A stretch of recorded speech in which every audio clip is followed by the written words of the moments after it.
Hello everybody, welcome back to the channel. Welcome to the channel if this is the first time you're here. Before I start the video properly, I'm just going to comment on a couple of things that have been said as constructive criticism to my videos. So a long while ago, someone said that my sound was too quiet.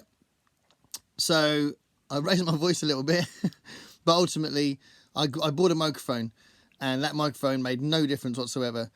And someone recently said that, like literally yesterday, said that they didn't like seeing my face so close. They thought it was horrific. So they said, you know, they'd enjoy my videos more, and with the implication that they might watch them if I wasn't so like that. It is about sound really, because I'd much rather be further away, but I haven't got a mic that allows me to do that.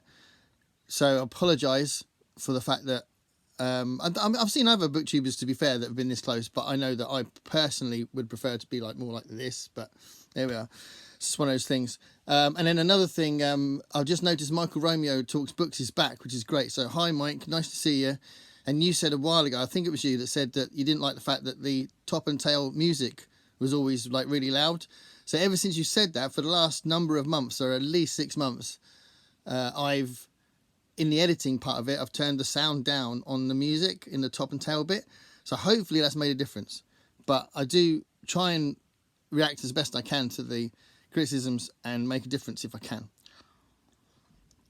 So this is all about the best ways to tell a story. This is bouncing off Olly's video that's just come up. So Olly's just put a video up and I've just seen it, and I immediately wanted to do a response because he left a major thing out that once I get going, it's kind of obvious I'm going to talk about it because it's such an important thing to me. It's something that's very dear to my heart. It's what most of my life is about.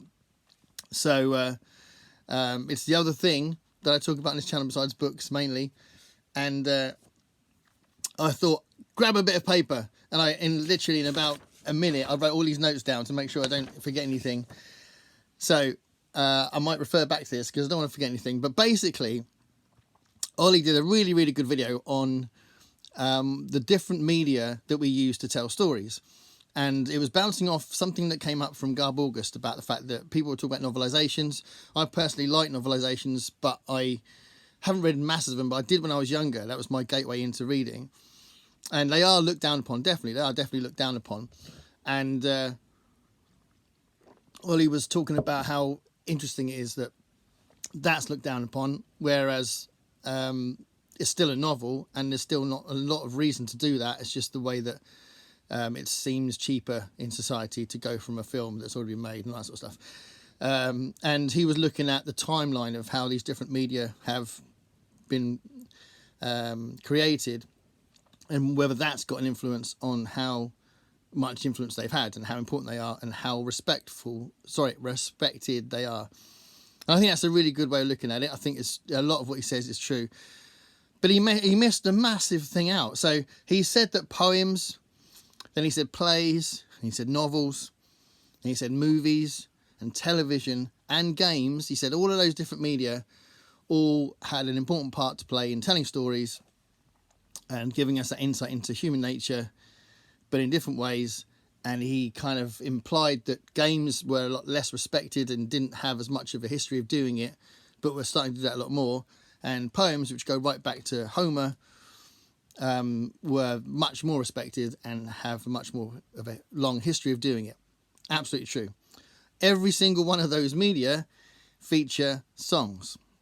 And I have to do a video about how important and powerful and impactful and relevant songs have been in storytelling right from the dawn of man. I'm going to use that phrase, the dawn of man.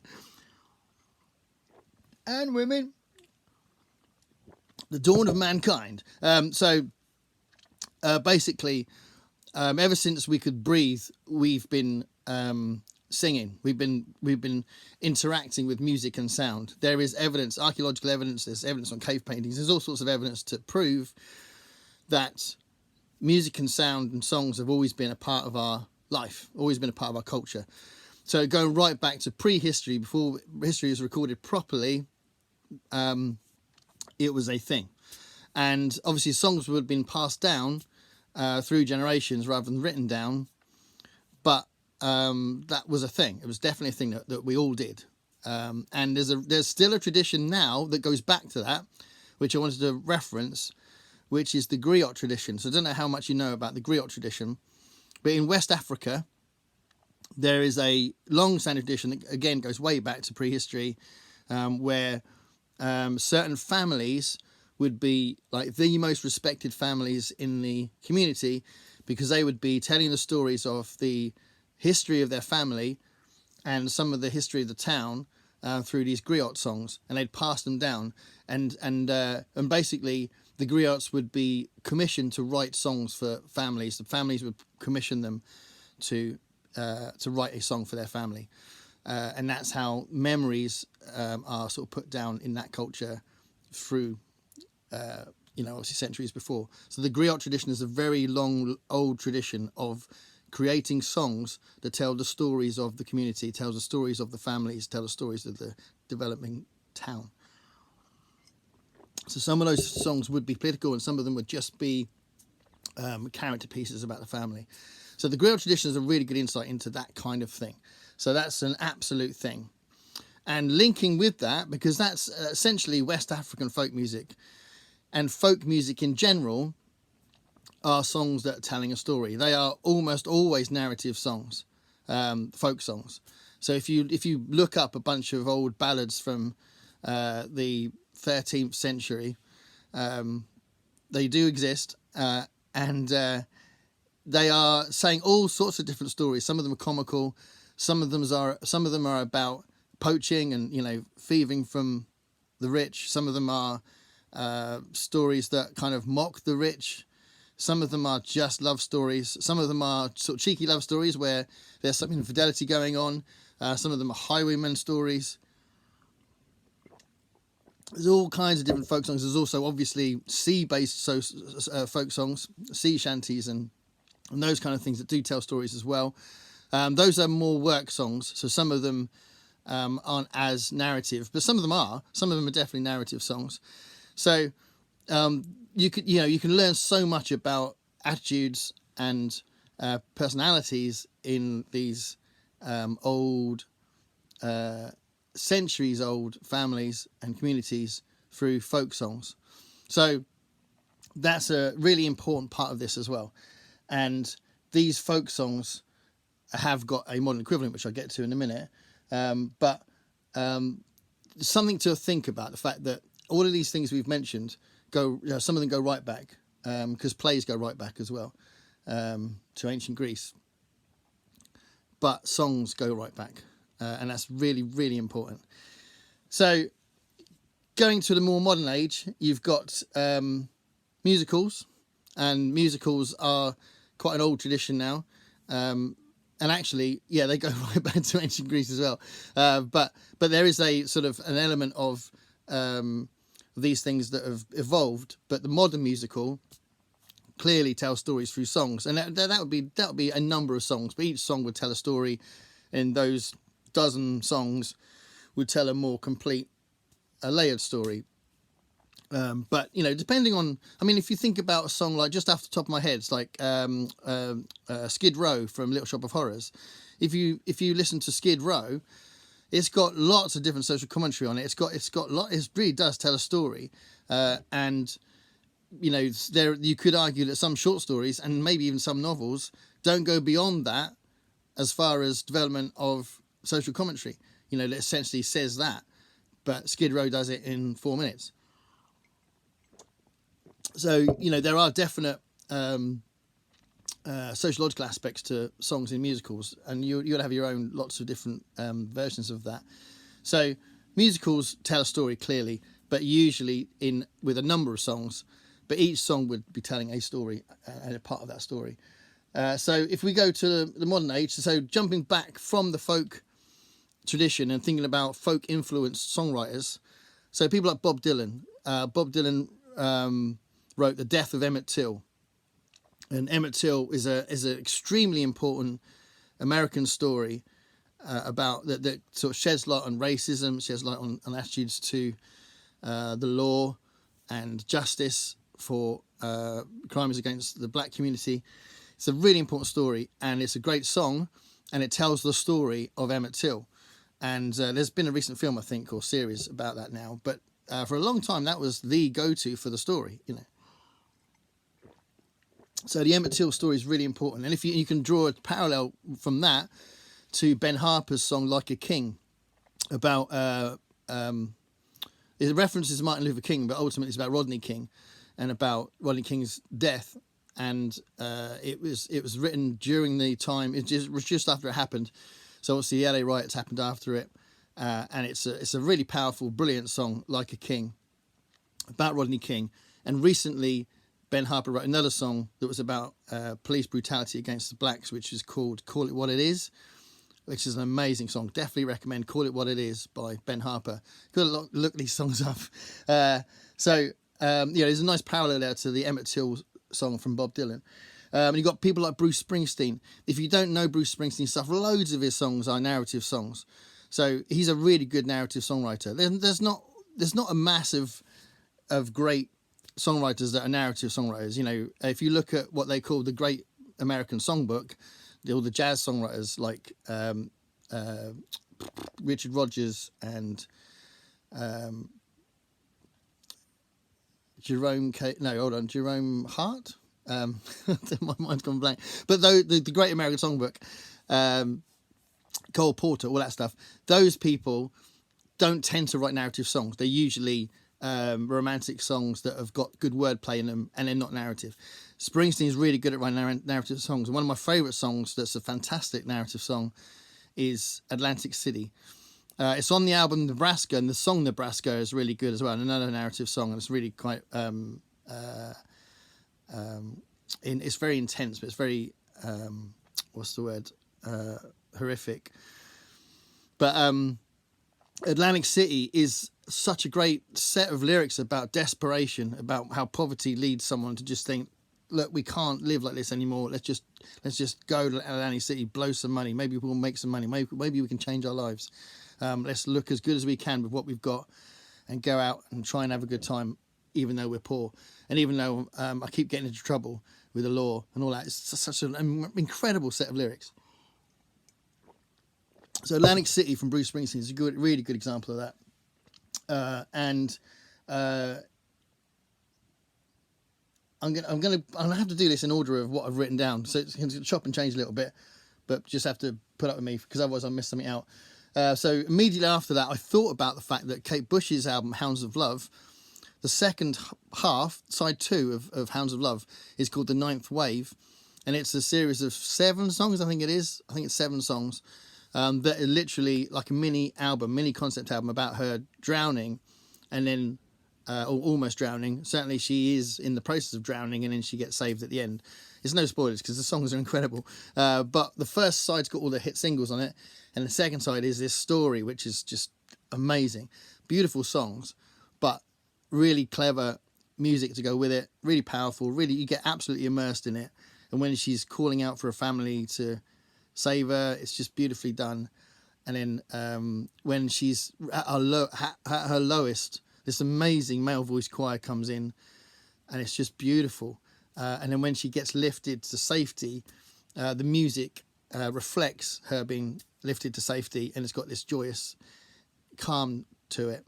And it's just beautiful. It's absolutely incredible. So The Ninth Wave is just an amazing set of songs to tell the story, but each one tells a story about where she is at that point. So there's one song, Waking the Witch, where she is literally struggling to stay above the water, and she does this vocal effect, which is about her kind of swallowing the water. Amazing. So yeah, so the second half of the Hounds of Love album certainly does that, and she's influenced by Pink Floyd. And if you think about Pink Floyd's album The Wall is an amazing story. It's very layered. Again, it's a double album. It's a concept album. So this is not about a song telling a story, but songs telling a story. Although you could argue that you could pick certain songs and they do tell a story. I mean, Nobody Home tells a great story. It's a bit of a vignette about one particular part of that character's story. But you've got another Brick in the Wall is actually it's the song that is about his experience at school.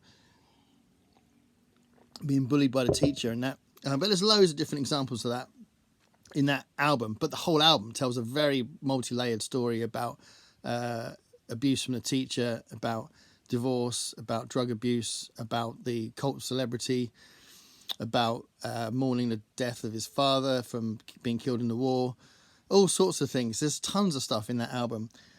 So, you know, that's a really good example of songs telling a story. And then I've also just quickly written underneath it Ohio. So obviously when Ohio happened, when the 4 deaths of those students happened in the Kent State University in Ohio in 1970, Neil Young wrote a song that night about it. And it's one of the greatest protest songs of all time, but it is telling that story. So now, I mean, it's a little, you need, in some ways you'd probably have to know what they're singing about, possibly. It'd be interesting to know. I need to play it to my students without telling them anything about it, see if they know. I always play it to them, but with images that go with the words so they can see what the song's talking about.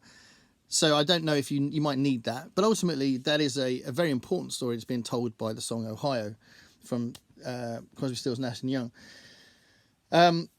So I was going to talk in general about the fact that it's been said many times that country music documents the 100 years of white working class America. And there are so many different ways you can back that up. So many different things that support that. So many songs that support that. So many songwriters in the country music genre that have focused on real life, real working class life, about poverty, alcohol, infidelity, marriage, divorce,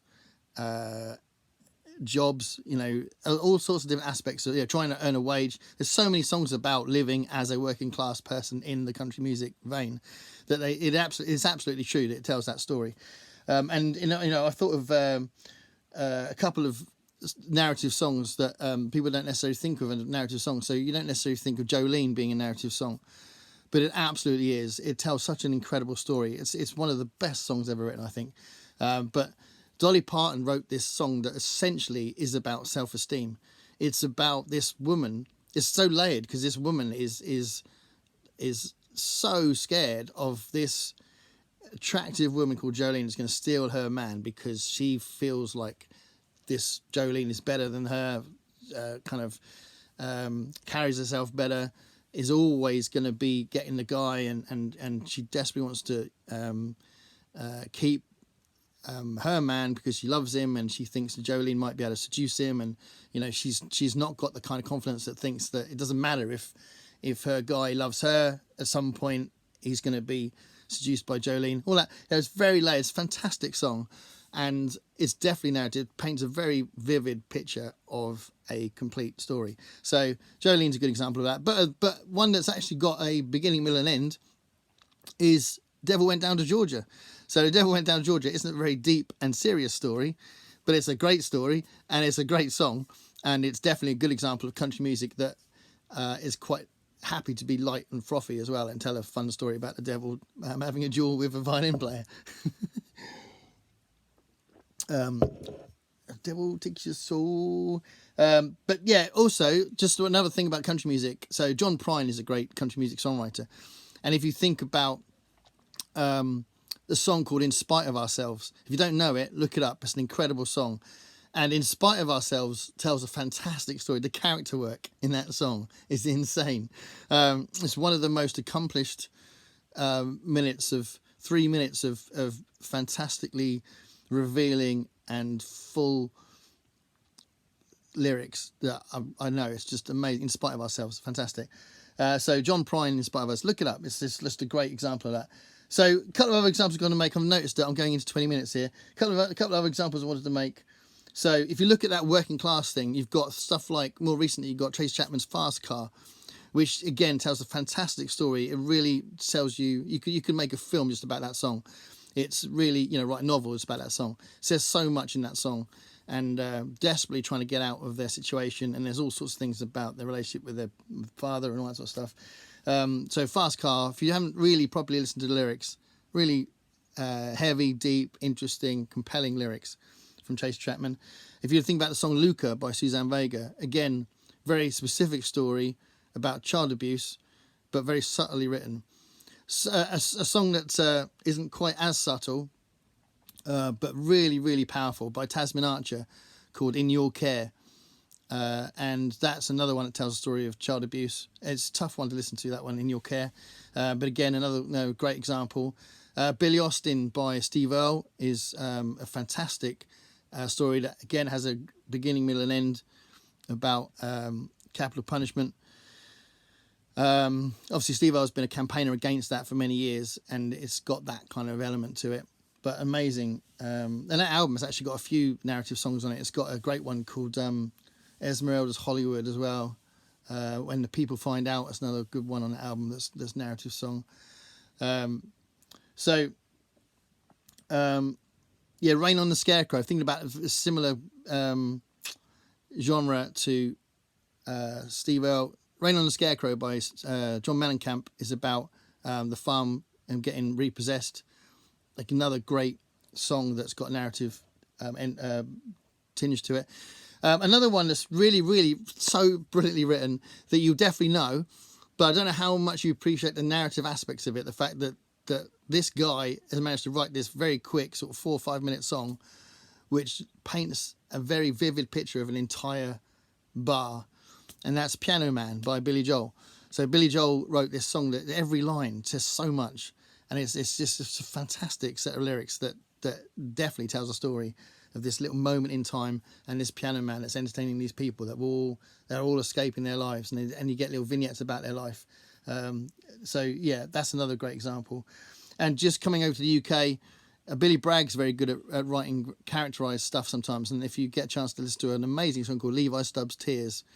Levi Stubbs' Tears about a girl who's really unhappy, leaves home, but the one thing that keeps her okay, cheers her up a little bit, is the sound of Levi Stubbs from the Four Tops. So she'll play Four Tops songs to keep her okay.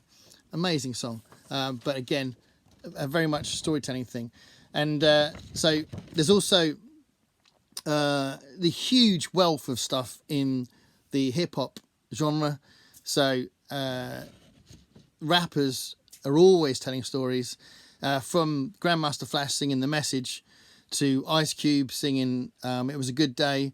And you get good and bad quality as far as depth goes. You had the gangster rap when they just went on about how much money they had and the whores they had and all that sort of stuff. But you have a real deep, interesting element to hip hop as well. And if you listen to them, I don't know if you know The Message, but if you listen to The Message by Grandmaster Flash, there is one verse at the end where it goes from someone being born into a ghetto area to when they die in prison, and that verse is insane. It's absolutely brilliantly written, and a great example of great lyric writing. So you got that a lot. And if you go to UK, because what I was going to say was that's the hip hop genre in general is like chronicling the lives of working class black people in America.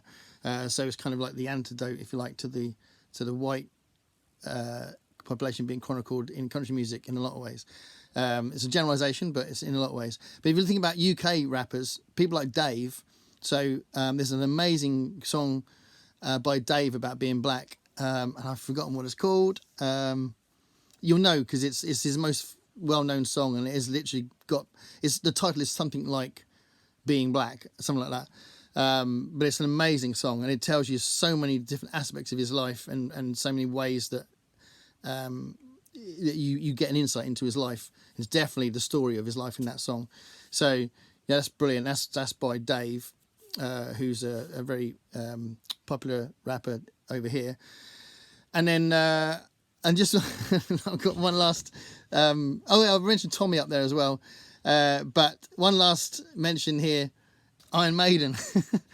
So Iron Maiden, loads of their songs are narrative songs, and they're usually kind of war based or battle based or some sort of horror story, or often they're based on either real life events or real life stories like Phantom of the Opera.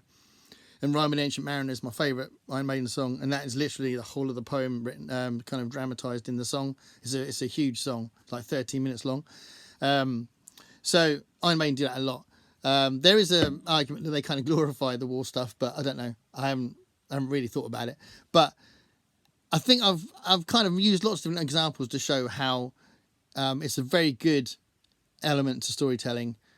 It's a really crucial one. Oh, and I know Greg did put a comment before I did this, just before I did this video. Greg put a comment on Olly's video after I commented on it, asking if I was going to talk about opera.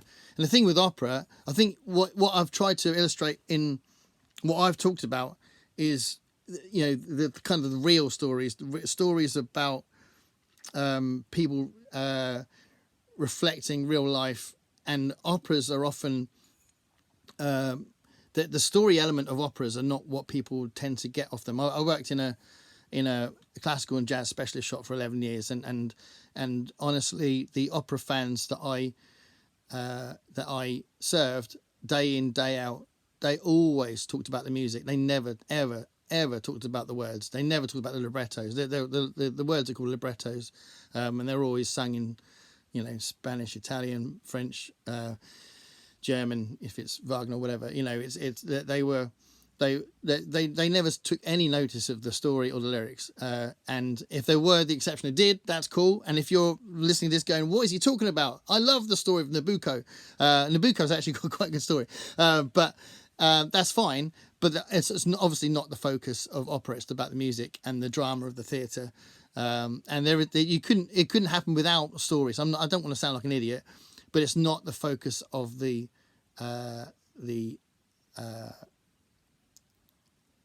songs that they're singing. Whereas the examples I've given here, it definitely is more of the focus, and it's definitely storytelling in a more raw, visceral sense. It's direct. I think with opera, it's about the music. You know, because I think if you're going to start talking about how opera is great storytelling, and it is definitely storytelling, but whether or not it's great storytelling, then you could also argue that some of the complex symphonies would be telling a story, but then you get into, you know, paintings tell a story, and dance routines tell a story. But I think what I've tried to focus on is the kinds of songs that really tell a story in a very direct way that you can't ignore. You can't just go, well, you couldn't listen to Call It What It Is by Ben Harper and not know what it's about. Do you know what I mean? It's less ridiculous. You couldn't listen to the message and think, oh, that's quite good music, and not have any attention given at all to the words. So I do think that's quite an important element to it. So I've waffled on for ages, but I think it's an important thing to add to the debate. So yeah, I mean, part of the importance of it is how powerful songs are. I mean, it's not just the words; it's the words being accompanied by the music and the intensity of how they're sung and all that sort of stuff. That's what gets you. That's what moves you. That's what makes you immersed in the story. And that's obviously absent from a novel, and it can be absent from a film if it's not got music in it, and, you know, blah, blah, blah. So, yeah. Thanks for watching. Wait.